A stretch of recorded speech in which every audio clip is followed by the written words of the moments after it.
So we're moving on with our vector illustration. Now, as you can see here, I've brought back the original image and I've gone ahead and saved this as something else.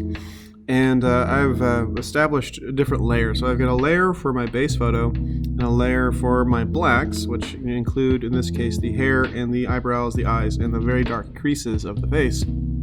And now we're going to start adding some of the flat colors. This is going to involve the face, the lips, the teeth, and the eyes. So we're going to start off by simply adding a basic path around the face, and this is very rough because it's going to be obscured on a layer below the hair. I'm going to darken this up to about 50% black and then take away the opacity so I can get in a little closer and I can start drawing in the eyes. So you can see the opacity is down to 0 at this point.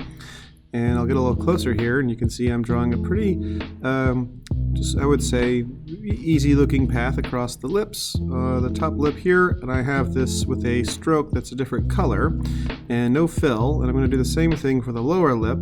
I'll just have no fill, and I'll just be adding in these little strokes here, these little paths with my pen tool. And obviously there's sort of a gradient. Your lips aren't just one color, they're a combination of colors as they approach the skin of the mouth or the skin of the face. So right here you can see we've got, I've basically just sort of chosen a spot, and here I'm having a little bit of an issue trying to get past this little corner of the blacks that I made, but we're just going to get past that. Obviously trying to follow the curves without causing any sharp angles.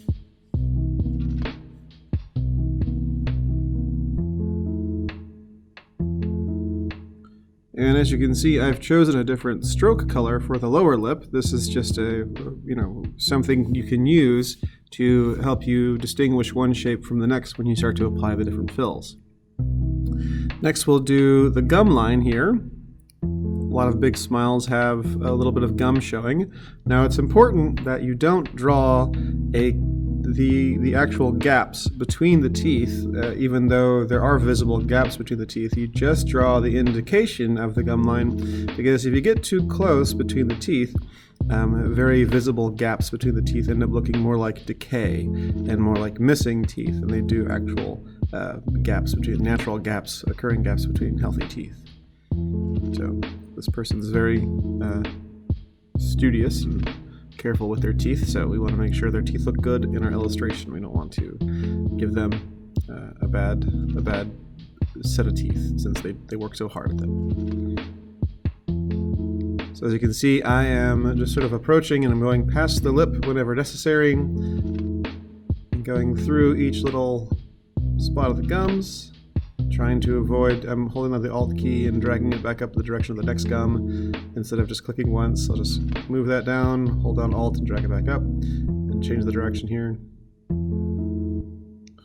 Recall the Bezier pen has several different tools you can use, including the Alt key and the Control key. The Control key allows you to move both points at the same time, both handles at the same time, and the spacebar, allows you to shift the position of the ink point you just put down without adding it. Now this is a moment where I kind of come to a bit of a hard time where I have not closed it out. You want to make sure you close this out because you don't want to move this anyway. So what I have to do is I actually have to click on the direct select tool to move this point slightly away from both the section of black and also the section of blue in order that I can close that out. So once again, I have that with a different stroke color and no fill, so I can tell this from the next one. So next we'll do a rough outline of the teeth. The teeth, once again, I'm just going to start here by the lip and just kind of give the indication of the sort of bottom texture, the bottom silhouette.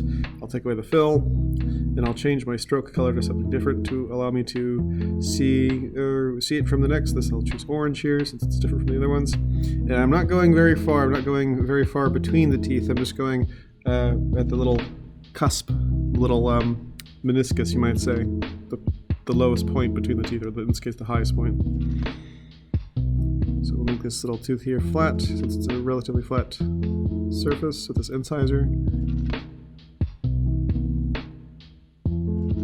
Now with any kind of technique like this, there always ends up being a little bit of a difference in terms of what you actually see. Now, I've been doing stuff like this for a good deal longer, so I might see some things that you don't see. Those of you who have been doing sort of design for a shorter time might see things that I don't see. It's very possible, but the point is that what I'm trying to make is that it's not going to be precisely the same thing. Now, this right here is a moment where I'm trying to show that no matter how far I zoom, no matter how far in I zoom, I cannot get this path to close without actually moving the point. It's just too close. It refuses to close for me. So I actually have to get in. I'm trying to zoom in further. I'm actually as zoomed in as I possibly can get at this point.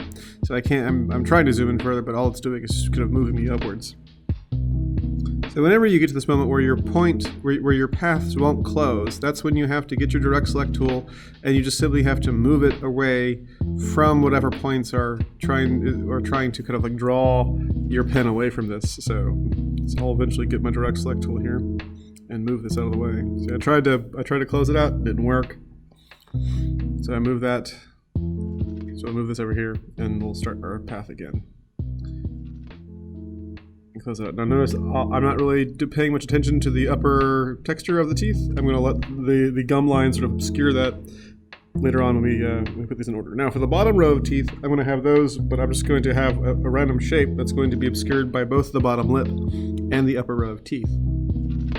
So as you're drawing the bottom row of teeth, just think in terms of just having a shape there that's going to simply indicate a different level of shadow. And the last thing we'll do is we'll add the whites of the eyes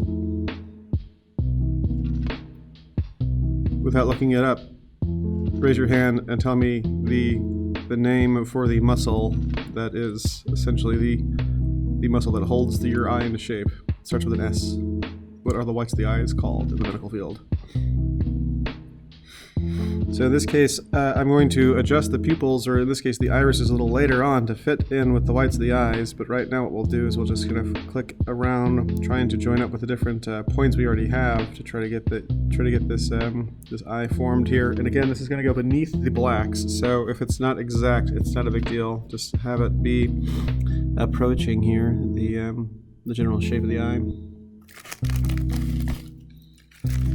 Okay, so let's start adding in colors. I think before we do anything else, so we'll just add in colors here. So before we do anything else, let's go ahead and bring up into visibility our face. So we'll bring that up in terms of its opacity here, and luckily we still have our shapes visible by virtue of their strokes. They're all on top of the face. And what we'll do is we will pick one by one and bring this. So in this case, I'm going to have my lips be a little bit darker than the rest of my face, just because it's generally speaking, your lips tend to be a bit darker than the rest of your face. Now I'm choosing to do all this in grayscale without having any color, without having any hue placed on top of it, because I want just to focus on levels of shadow. And later on, we'll apply colors to it. So this is going to be one step of many. So now we have our two lips. If you want to say, for instance, we'll get rid of the stroke. I'm going to put the fill back and get rid of the stroke here. But if, for instance, you want to make the lower lip a little bit darker than the upper lip because it might be a little more in shadow based on it, the lights being above you, not terribly darker, but a little bit darker, something to distinguish them with, that might be something you might want to do. We'll go to the gum line here. We'll make that a little bit lighter, not as light as the skin, but a little bit lighter than the lips.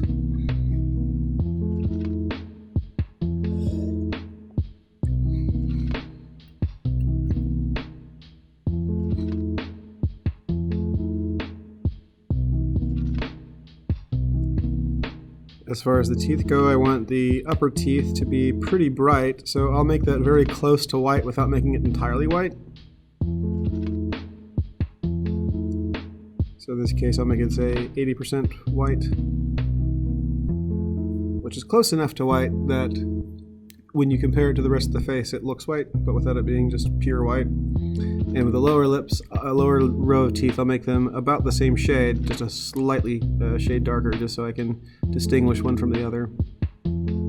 Now we have these shapes, but we want to put them in order. So I'll bring the lips up to the very top with Control, Shift, and the square bracket, the closed square bracket. I'll hold Control and hit the open square bracket for the others just to get them in the right layer here. And we can see we've got our face formed with our different features. So let's do the same thing with our eyes. Let's go over here to get the whites of our eyes colored in. And I'm going to have them be the same shade as our upper row of teeth. So that's about 80% white. So I'll just the eyedropper tool and hit that. Now notice here there's a little bit of the whites showing below the pupil. Now because that's a thing that happens in real life, but it doesn't happen like this. It looks like the pupil's actually cut off. It looks like it's actually sort of cut off by the eyelid itself. So we want to make sure that we don't have that sort of flat edge. If it was an actual rounded pupil, then we could probably apply that, but we won't do that this time. So let's go ahead and put that down. All right, same thing over here, it looks good. Okay, and there's one thing I want to do before we go. Even though we have a good flats here, I want to add one little shadow here just to get the neck separated from the rest of the head. And so I'm going to add a little shape here along this really visible shadow of the neck. So I'm going to follow this around. You can see there are these little dips down here, so these little sort of moments where just the virtue of where the lights are placed and the virtue of the shape of the face. There are these little sort of valleys and peaks of our of the shadows beneath the chin. So I'm going to have those formed here. And we'll just connect it with the hair and go maybe a little bit above the chin itself, the jawline here, just to kind of have it form a solid barrier. And closure, of course, will allow us to kind of perceive the rest of the jawline. So I'm going to go up here. I kind of got hung up on this point here. I didn't want it to curve out too much, so you notice it's not going quite along with the jawline. There is a little bit of a shadow above the jawline, but I was having a hard time finding where to put this point. So, you know, experiment with where you want to put this point here. Eventually I move it down some. I think I chose the wrong angle. But again, I don't want this it's a very sharp angle. I don't want this very sharp angle there.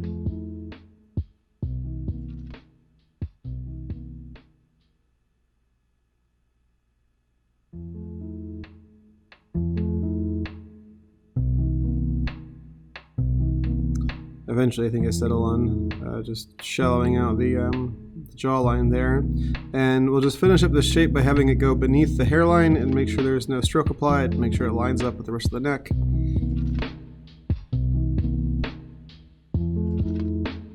We'll bring everything back up to visibility, and we'll darken this up a little bit here. Maybe not so dark. Take away the stroke. And let's drop everything else except for our shapes here.